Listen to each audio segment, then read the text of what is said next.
आप पढ़ाई कर सकते हैं हमारे एप्लीकेशन के माध्यम से बिल्कुल फ्री में। तो आज ही उसे डाउनलोड करें, जिसमें आपको क्लास 6 से 10वीं तक के चैप्टर वाइज वीडियो मिलेंगे तथा साथ ही पीडीएफ नोट्स मिलेंगे। तो आज ही उसे डाउनलोड करें, लिंक दे रखी है उसकी डिस्क्रिप्शन में। आज का जो वीडियो है वो है कक्षा 7 का, प्रश्नावली है 11.4, उसका क्वेश्चन नंबर 9 है। देखिए यहाँ पे क्या दे रखा है कि संलग्न आकृति एक आयताकार पार्क के मध्य में एक वृत्ताकार फूलों की क्यारी को दर्शाती है। तो आपको ज्ञात करना है। 4 क्वेश्चन दे रखा है। तो सबसे पहले देखो क्या क्या दे रखा है कि ये एक आयताकार पार्क है, इसके मध्य एक वृत्ताकार फूलों की क्यारी है। ठीक है, तो सबसे पहले पूरे पार्क का क्षेत्रफल ज्ञात कीजिए। यानी ये पूरे पार्क है, इसका आपको क्षेत्रफल निकालना है। यानी कहने का मतलब है इस आयत का क्षेत्रफल निकालना है। ठीक है, तो यहाँ पे देखो क्या करना है। सबसे पहले आपको यहाँ पे लिखना है, लिख लेता हूँ मैं। आयताकार पार्क की लंबाई कितनी है 10 मीटर और चौड़ाई कितनी है 5 मीटर। तो आयताकार पार्क का क्षेत्रफल क्या हो जाएगा, लंबाई इंटू चौड़ाई। लंबाई है 10, चौड़ाई है 5, तो कितनी आ जाएगी 50 और ये मीटर स्क्वायर। ये तो पहले का, यानी इसका आंसर आपको आ गया। कितना आ गया 50 मीटर स्क्वायर। दूसरा क्या, यहाँ पे देखो कि जो फूलों की क्यारी का क्षेत्रफल, ये फूलों की क्यारी है, इसका आपको क्षेत्रफल निकालना है। तो इसकी त्रिज्या 2 मीटर है, यानी फूलों की क्यारी का क्षेत्रफल, ये कैसी है वृत्ताकार है, तो वृत्त का क्षेत्रफल क्या होता है पाई आर स्क्वायर। ठीक है, अब यहाँ पे देखो क्या करना आपको, पाई की जगह आपको लिखना है 3.14 इंटू आर की जगह आपको लिखना है, त्रिज्या है 2, यानी 2 इंटू 2। तो इसको सरल करो, 3.14 इंटू 4। ठीक है, अब यहाँ पे देखो 4 को 4 से गुणा किया तो 16, फिर 1, 4 और 1 5, फिर 12, यानी 12.56 मीटर स्क्वायर किसका क्षेत्रफल आ गया आपके यहाँ पर, इस वृत्ताकार की जो है फूलों की क्यारी उसका। अब तीसरा देखो आपके यहाँ पर क्या है कि फूलों की क्यारी को छोड़कर पार्क के शेष भाग का क्षेत्रफल, यानी इसको छोड़कर शेष भाग का क्षेत्रफल, यानी फूलों की क्यारी को छोड़कर पार्क के शेष भाग का क्षेत्रफल। कैसे ज्ञात करेंगे कि पूरा जो आयताकार पार्क है, आयताकार पार्क का क्षेत्रफल, इसमें से मैं क्या करूँगा, जो ये वृत्ताकार है ना, यानी फूलों की क्यारी का क्षेत्रफल, इसको मैं माइनस कर दूंगा। यानी पूरे आयताकार पार्क का जो क्षेत्रफल है उसमें से मैं फूलों की क्यारी का क्षेत्रफल माइनस कर दूंगा। तो आयताकार पार्क का कितना आया था 50, माइनस इसका कितना आया था 12.56। अब इसको माइनस कर देंगे तो ये आ जाएंगे आपके यहाँ पर, ध्यान से देखना, 50 में से आपको 12.56 माइनस करना है। तो 4, फिर यहाँ पे 9 में से 5 गए तो यहाँ पे 4, और यहाँ पे 9 में से 2 गए तो 7, और 4 में से यहाँ पे हो गए 3, यानी 37.44 क्या आ जाएगा 37.44 मीटर स्क्वायर, इस शेष भाग का क्षेत्रफल। चौथा क्वेश्चन क्या है यहाँ पे, ध्यान से देखो, क्यारी की परिधि, ये जो क्यारी है इसकी आपको परिधि निकालनी, ये वाली जो है, ये वाली, ये परिधि ये है, ठीक है। तो क्यारी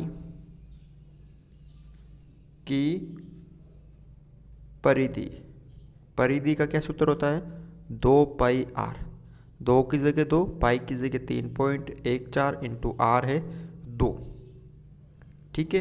तो सेम वही होगा आपके यहाँ पर 12.56 मीटर स्क्वायर, या परिधि है तो मीटर आएगा, ठीक है, 12.56 मीटर। तो इस तरह से आप ये क्वेश्चन सरल कर सकते हो। क्वेश्चन नंबर देखो यहाँ पे 10 है, क्या दे रखा है कि दी गई आकृति में छायांकित भाग का क्षेत्रफल ज्ञात कीजिए। ये जो आपको छायांकित भाग दे रखा ना, इसका क्षेत्रफल आपको निकालना है। तो इसका कैसे निकालेंगे, तो देखो सबसे पहले इसमें ये एक त्रिभुज बन रहा है, ये एक त्रिभुज बन रहा है, 2 त्रिभुज बन रहे हैं, और हमारे पास एक पूरा आयत है, ठीक है ना, यानी ABCD। तो हम क्या करेंगे, पहले इस पूरे का निकालेंगे ABCD का क्षेत्रफल। जब हम ABCD का निकालेंगे तो हम इस छायांकित भाग का भी निकाल देंगे, इन दोनों त्रिभुजों का भी निकालेंगे, यानी जब ABCD का पूरा निकलेगा तो इन तीनों का निकालेंगे, ठीक है। फिर हम क्या करेंगे, इन दोनों का अलग से निकालेंगे, फिर इन दोनों का अलग से निकाल के जो पूरा आया है उसमें से अगर ये दोनों माइनस कर देंगे तो ये आ जाएगा। तो कैसे, देखो सबसे पहले आपको क्या करना है, आयत ABCD में लंबाई कितनी हो जाएगी, ABCD लंबाई टोटल है 18 सेंटीमीटर, और चौड़ाई कितनी है, टोटल 10 सेंटीमीटर। तो अब क्या करना है, आयत ABCD का क्षेत्रफल निकालना। तो क्या सूत्र होता है, लंबाई इंटू चौड़ाई।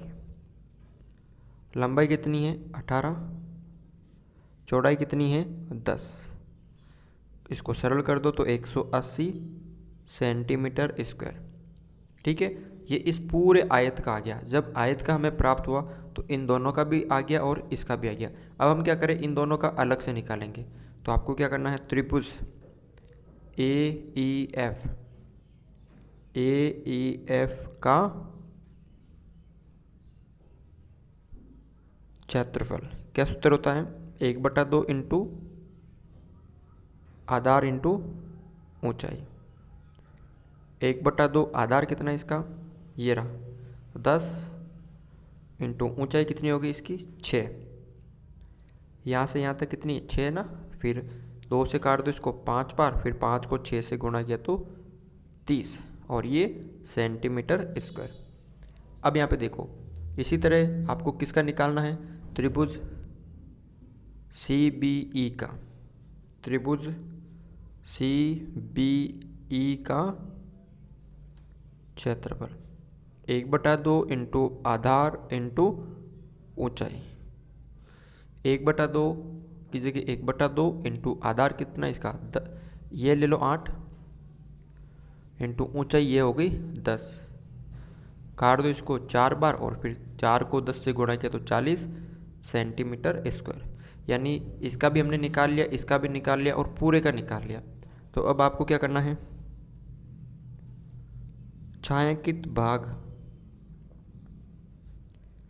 का क्षेत्रफल कैसे निकालेंगे कि ABCD का क्षेत्रफल, उसमें से माइनस कर देंगे, किस किस का माइनस करेंगे, त्रिभुज AEF और प्लस त्रिभुज CBE, यानी इन दोनों त्रिभुजा का जो त्रिभुज है इन दोनों का जोड़कर हम इस पूरे में से माइनस कर देंगे तो इसका आ जाएगा। तो ABCD का कितना प्राप्त हुआ आपको 180, माइनस कर देंगे किसका, एक तो 30 प्लस ये 40, 180 माइनस 70, तो कितना आ जाएगा आपके यहाँ पर 110 सेंटीमीटर स्क्वायर। ये क्षेत्रफल प्राप्त हुआ किसका, इस छायांकित भाग का, ठीक है ना। तो इस तरह से इसको कर सकते हो। अगला देखो यहाँ पे इसी का दूसरा है, ये पी क्यू आर एस है और इसमें इसका क्षेत्रफल निकालना है, जो छायांकित है इसका। तो वही काम करना, सबसे पहले मैं क्या करूँगा, देखो इस पूरे पी क्यू आर एस का निकालूंगा। जब मैं पी क्यू आर एस का निकालूंगा तो इसका भी निकल जाएगा, इसका भी निकल जाएगा, इसका भी निकल जाएगा, इसका भी निकल जाएगा। फिर मैं क्या करूँगा, अलग अलग निकालूंगा। किसका, इसका ये त्रिभुज है, ये त्रिभुज है, ये त्रिभुज है, इन तीनों का अलग अलग निकालूंगा। फिर पूरे में से इन तीनों का माइनस कर दूंगा तो इसका आ जाएगा। तो देखो यहाँ से यहाँ तक 10 है और यहाँ से 10, ये पूरी 20 है, तो ये भी कितनी हो जाएगी, 20 हो जाएगी ना, ऊपर वाली 20। उसके बाद ये 10 है और ये भी कितनी हो जाएगी, 10। तो अब आपको क्या करना है, आकृति पी क्यू आर एस का क्षेत्रफल। अब देखो 10 और 10 20, 20 20 20, यानी क्या हो जाएगा, इसका वर्ग है ना। तो भुजा स्क्वायर, कितनी भुजा है, 20 और उसका स्क्वायर, यानी कितनी हो जाएगी इसका 400 सेंटीमीटर स्क्वायर। यानी इस पूरे जो पूरी आकृति है इसका क्षेत्रफल कितना प्राप्त हो गया आपको, 400 सेंटीमीटर स्क्वायर। अब आप एक एक लो, एक एक क्या लेना है, पहले त्रिभुज ले लो आप पी क्यू टी, त्रिभुज पी क्यू टी का क्षेत्रफल, ठीक है। अब पी क्यू टी का देखो 1/2 इंटू आधार हो गया 20 और ऊंचाई हो गई ये यहाँ से यहाँ तक 10, आधार 20, यानी आधार इंटू ऊंचाई। 1/2 आधार हो गया इसका 20, ऊंचाई हो गई 10। 20 को काट दिया 10 बार, 10 को 10 से गुणा किया तो 100 सेंटीमीटर स्क्वायर। इसी तरह त्रिभुज ये हो गया। अब ये ले लो टी एस यू का क्षेत्रफल। तो क्या हो जाएगा, 1/2 इंटू आधार इंटू ऊंचाई। 1/2 की जगह 1/2, आधार कितना है 10 और ऊंचाई भी कितनी है 10। 2 से इसको काट दिया 5 बार, फिर 10 को 5 से गुणा किया तो 50 सेंटीमीटर स्क्वायर। अब इसी तरह त्रिभुज क्यू आर यू का क्षेत्रफल 1/2 इंटू आधार इंटू ऊंचाई। 1/2 आधार कितनी है 10 इंटू ऊंचाई यहाँ से यहाँ कितनी है 20। इसको सरल कर दो, ये 5 बार, ये हो जाएगा आपके 100 सेंटीमीटर स्क्वायर। अब हमने पूरी आकृति का निकाल लिया और इन तीनों त्रिभुजों का हमने निकाल लिया। तब अब आपको क्या करना है कि इस पूरी आकृति में से, ठीक है, पूरी आकृति में से इन तीनों त्रिभुजों का माइनस कर लेंगे तो किसका आ जाएगा, छायांकित भाग का। तो आपको क्या निकालना है, छायांकित भाग का क्षेत्रफल क्या आ जाएगा यहाँ पे, पी क्यू आर एस का क्षेत्रफल। उसके बाद माइनस करना है इन तीनों का, त्रिभुज पी क्यू टी का क्षेत्रफल प्लस त्रिभुज टी एस यू का क्षेत्रफल प्लस त्रिभुज क्यू आर यू का क्षेत्रफल। अब पी क्यू आर एस का क्षेत्रफल क्या है 400, इसमें से तीनों का माइनस करना है 100 प्लस 50 प्लस 100।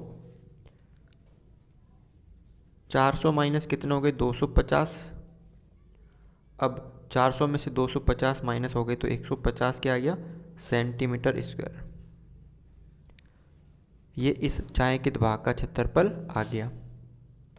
क्वेश्चन नंबर 11 देखो, यहाँ पे क्या दे रखा है कि चतुर्भुज ए बी सी डी का क्षेत्रफल ज्ञात कीजिए। यहाँ एसी आपको दे रखी है, क्या क्या दे रखी है, एसी कितनी दे रखी है 22 सेंटीमीटर और बी एम 3 सेंटीमीटर और डी एन 3 सेंटीमीटर, और जो बी एम है ये लंब है एसी पर और डी एन है ये लंब है एसी पर। तो ध्यान से देखना, आपको दे रखी एसी यानी यहाँ से लेकर यहाँ तक की लंबाई ये पूरी 22 और ये है एक 3 सेंटीमीटर और ये भी 3 सेंटीमीटर। तो अब यहाँ पे देखो क्या करना है कि ये किस तरह की आकृति। तो एक चतुर्भुज है और इसमें एक ये बड़ा वाला विकर्ण दे रखा है और ये विकर्ण पर डाले गए लंब दे रखे हैं, ठीक है ना। तो इसका एक सूत्र होता है, इसे हम विषम चतुर्भुज बोलते हैं। तो इसका क्षेत्रफल ज्ञात करने का एक